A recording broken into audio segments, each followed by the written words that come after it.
जय हिंद सेठ सैनियों और आप सभी का स्वागत है आपके अपने YouTube चैनल प्रीतम एकेडमी परिवार में। और मैं हूं पंकज कुमार। तो आज की वीडियो पे बात करेंगे हम लोग जैक बोर्ड एग्जाम जो आपका हुआ है, यानी कि क्लास 9 और 11 का जो एग्जाम आपका कुछ दिनों में पार हुआ है। तो इस क्लास 9 और 11 के एग्जाम का पासिंग मार्क्स क्या होगा और इसे पे क्या करेंगे, आज पूरा का पूरा वीडियो जो है बनने वाला है। तो बहुत सारे बच्चों का सवाल होगा कि सर आखिर यही वीडियो क्यों, क्योंकि आपने बोला था कि सर क्लास का वीडियो जो है आने वाला है।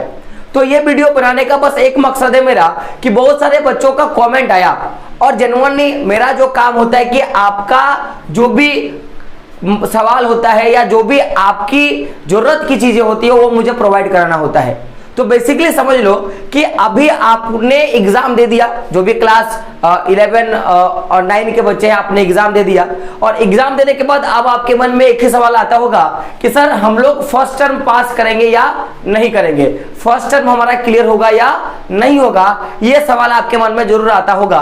और इसी सवाल को दूर करने के लिए आज पूरा का पूरा वीडियो जो है बनने वाला है।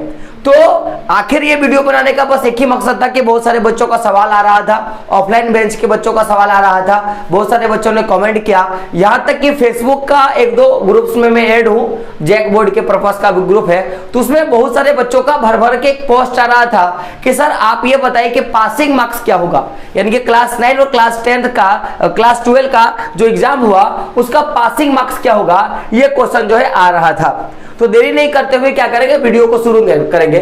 लेकिन सबसे पहले एक चीज जान लो कि इस वीडियो पे केवल हम लोग बात करेंगे टर्म 1 में। किस पे बात करेंगे?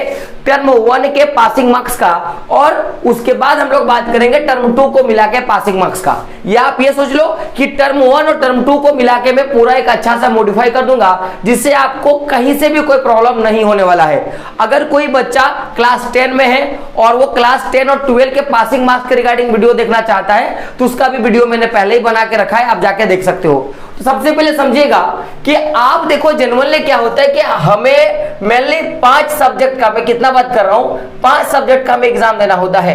तो यहां पे देख सकते हो मैंने यहां पे सब्जेक्ट का नाम लिखा है ABCD और E।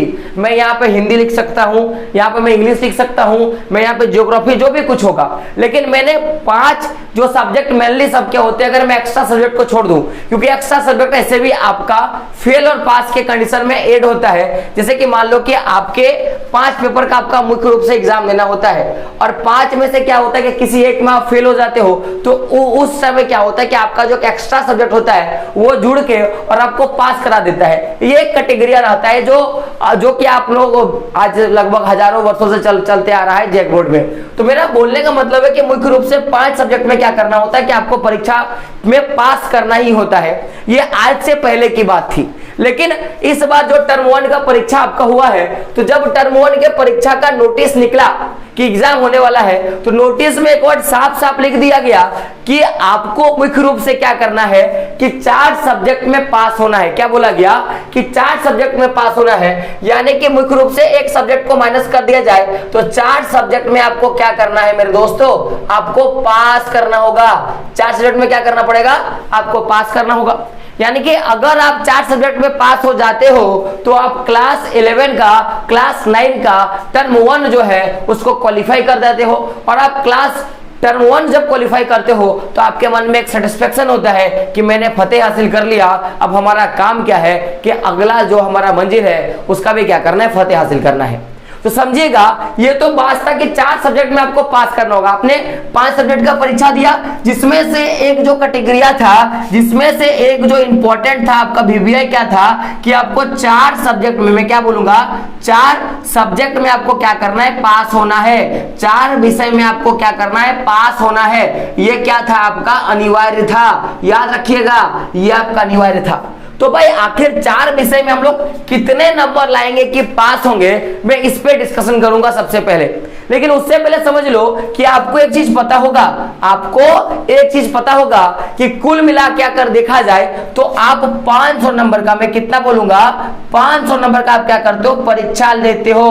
500 नंबर का आप क्या करते हो, परीक्षा देते हो। यानी कि अगर मैं इसमें टर्म 1 को और टर्म 2 को ऐड कर दूं तो भी आप क्या करते हो, 500 नंबर का एग्जाम देते हो। तो हम लोगों ने पहले भी मैं आपको बोला हूं कि जो परसेंट होता है वो केवल कितना होता है, 33% होता है। यानी कि आप कुल मार्क्स का 33% लेके आते हो तो आप पास हो जाते हो। यानी कि अगर 500 मार्क्स का आप 33% लेके आते हो मेरे दोस्तों, जैसे कि अगर मैं मैथ थोड़ा बोड़ा जानता हूं तो अगर मैं 33% का निकालूंगा तो देखोगे आपका कितना होगा, 165 नंबर होगा। यानी कि 500 मार्क्स में अगर आप केवल 165 नंबर लाते हो तो आप क्या हो जाते हो, पास हो जाते हो। क्या हो जाते हो, पास हो जाते हो। ये कब होगा, ये दोनों टर्म को मिला के बाद। लेकिन यहाँ पे बच्चों का सवाल क्या था कि सर केवल टर्म 1 में बताएं, केवल टर्म 1 में बताएं।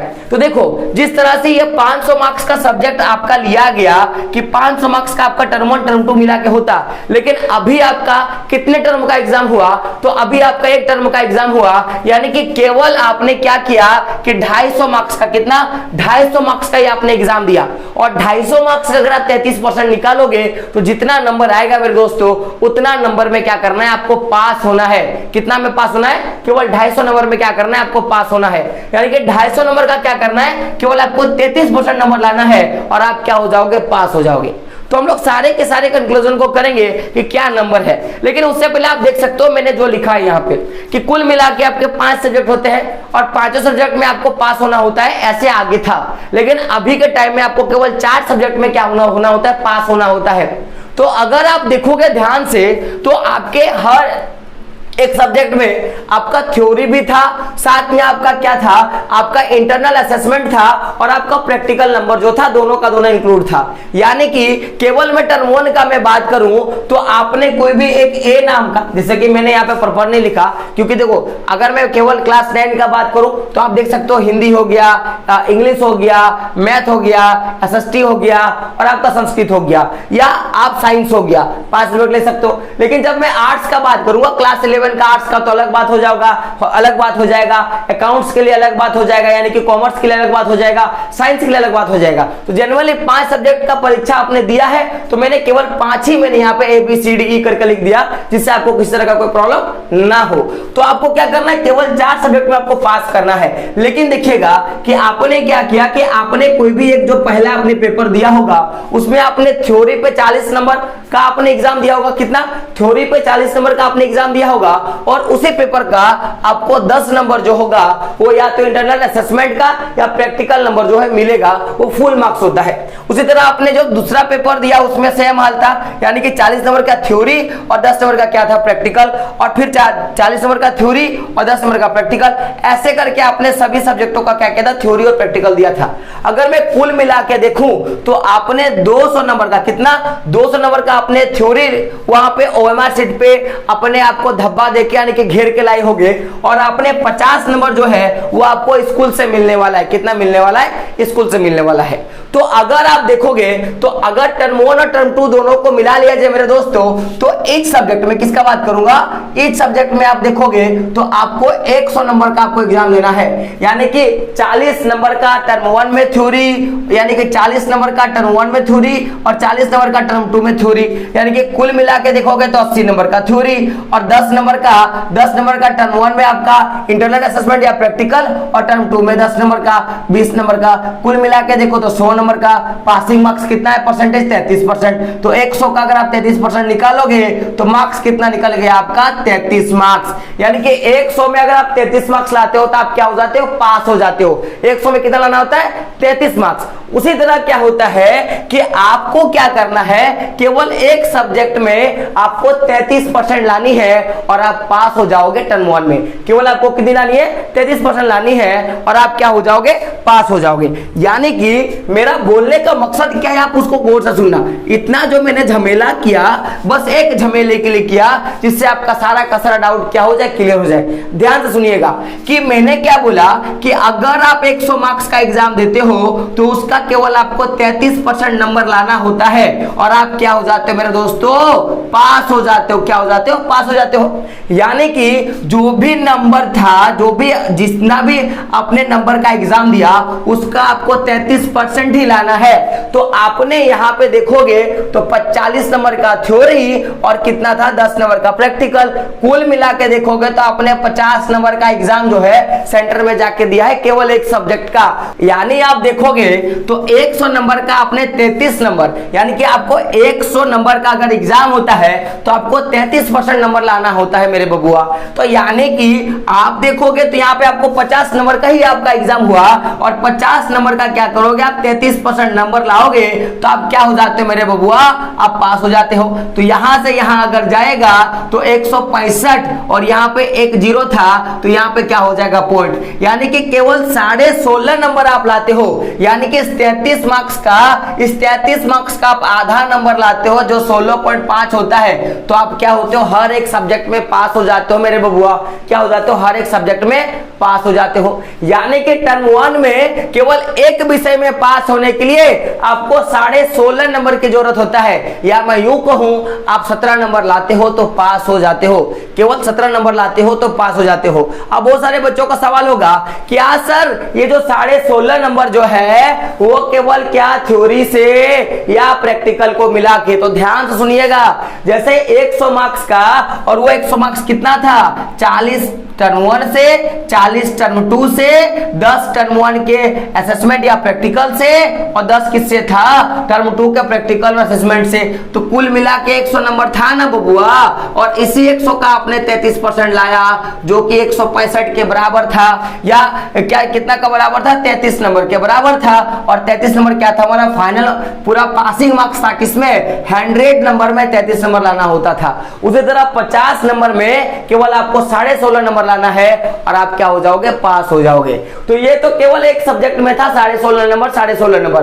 तो आपको कुल मिला के देखा जाए तो 16.5 के हिसाब से 4 सब्जेक्ट में पास होने, कितने सब्जेक्ट में 4 सब्जेक्ट में। तो आप नंबर खुद देख लो, 4 को 5 से गुना करेंगे तो 0, हाथ में कितना रहा 2 और 6 चौक कितना होगा 24 और 2 कितना हो गया 24 और 2 कितना हो गया मेरे दोस्तों 6 चौक 24, 25 26 के 6, हाथ में रहा 2, 4 1 4, 4 और 2 कितने हो गए आपके 6, कितने हो गए 6। और एक पॉइंट है तो यहाँ पे पॉइंट मैं इसको मिटा दूंगा। तो कितने केवल 66 नंबर लाने हैं आपको, कितने केवल 66 नंबर लाने हैं और आप क्या हो जाते हो पास। अब आप खुद देख लो कि अगर मैं इसको मैं छोड़ दूं, अगर मैं इसको मैं छोड़ दूं तो केवल आप देखोगे तो आपने कुल मिला के 40 के हिसाब से 160 नंबर का आपने क्या किया था, परीक्षा देके आया था। अगर मैं इंटरनल असेसमेंट को छोड़ दूं तो क्या 160 नंबर में कितना देख सकते हो 4 का 4 4 4 4 16, 160 नंबर में क्या 66 नंबर आपके नहीं आएंगे, आराम से आएंगे क्योंकि आपने तैयारी करी है। तो पासिंग मार्क्स कितना हो गया टर्म 1 के लिए 16.5 नंबर, टर्म 2 के लिए 33 नंबर, और मैंने कितना बोला पासिंग परसेंटेज 33% है जो कि टर्म 1 और टर्म 2 दोनों के लिए क्या होता है एलिजिबल होते हैं। तो टर्म 1 में आपको कितने लाने हैं 16.5 नंबर और आप क्या हो जाओगे पास। हर एक सब्जेक्ट में 16.5 नंबर के हिसाब से 4 सब्जेक्ट में अनिवार्य रूप से पास करना है। तो कुल मिला के देखोगे तो केवल आपको 66 नंबर लाना है, और ये 66 नंबर किसके हिसाब से लाना है तो थ्योरी और जो आपके स्कूल में जो प्रैक्टिकल नंबर या असेसमेंट नंबर जो मिलेगा आपके सब्जेक्ट में उसके हिसाब से लाना है। तो ये पूरा का पूरा आपका था कि 250 नंबर में अगर बात किया जाए तो 250 नंबर में केवल आपको कितने नंबर लाने हैं मेरे दोस्तों, केवल आपको 66 नंबर लाने हैं। कितने नंबर लाने हैं, केवल 66 नंबर लाने हैं। तो ये पूरा का पूरा तरीका था कि आपने कितना नंबर लाओगे कि आप पास हो जाओगे। तो देखो इतना टेंशन तभी होता है ना लोगों को जब वो ध्यान से नहीं पढ़ते हैं। तो मैं हमेशा बोलूंगा कि हर एक दिन आपके लिए ये रणभूमि है, आपको हमेशा एक दिन क्या करना है कि हर दिन आपको तैयारी करना है। क्योंकि मैं पहले भी बोला करता था कि रक्त बहा के श्रृंगार करूं, खामों से यहाँ तलवार नहीं, हम शेरों के वंशज है, हमें हार तो कतई स्वीकार नहीं। अगर आपको हार नहीं मानना है तो आपको क्या करना पड़ेगा, संघर्ष करना पड़ेगा, क्योंकि बिना संघर्ष के दिया भी अपना प्रकाश नहीं फैलाता। यार आप तो रोशनी हो, आप रोशनी हो, आपको लंबा अगर चलना है तो आपको क्या करना पड़ेगा, मुश्किलों से डरना नहीं पड़ेगा। और जब तक मैं बोलूंगा, आप एक बात बोलूंगा, प्रण कर लो, आप प्रॉमिस कर लो कि जब तक तोड़ेंगे नहीं तब तक छोड़ेंगे नहीं। ये तो पूरा का पूरा बात था। और एक अनाउंसमेंट जो कि एक आप देखोगे वीडियो बन चुका है कि आपके प्रीतम एकेडमी में क्लास 9 का बात करूंगा, 10 का बात करूंगा, 11 का और 12 का न्यू बैच जो है स्टार्ट होने वाला है। क्योंकि आज ही से वीडियो आने वाला था इसका, लेकिन नहीं आ पाया बिजली का प्रॉब्लम के कारण और ये टॉपिक के कारण। तो वीडियो जो है आपको देखने के लिए मिल जाएगा कल से। तो वीडियो को आप लोग क्या करें, ज्यादा मात्रा में शेयर करें और जो भी आपके अगल बगल कम्युनिटी के जो भी बच्चे हैं उनको भी बताएं कि नया बैच जो है शुरू होने वाला है। और बहुत सारे बच्चों का सवाल था कि सर जो ये कैल्ट का एग्जाम है उसका क्या सिलेबस होगा, तो उसमें भी रिसर्च चल रहा है। जैसे वो रिसर्च पूरा हो जाएगा आपको वो बता दिया जाएगा। तो साथ में बने रहें, सपोर्ट करें हमारा। और जिस तरह से आप हमारा सपोर्ट कर रहे हो, सपोर्ट करो। जाते एक बात मैं बोलूंगा कि मंजिल ने हौसलों से कहा कि तेरे बस की बात नहीं, कि मंजिल ने हौसलों से कहा कि तेरे बस की बात नहीं, हौसलों ने मंजिल की आंखों में आंखें डाल के बोला चल झूठी तेरी इतनी औकात नहीं। तो मिलते हैं अगले वीडियो में दोस्तों, तब तक के लिए जय हिंद, जय भारत और आपका दिन शुभ हो। एकदम शुभ हो सर।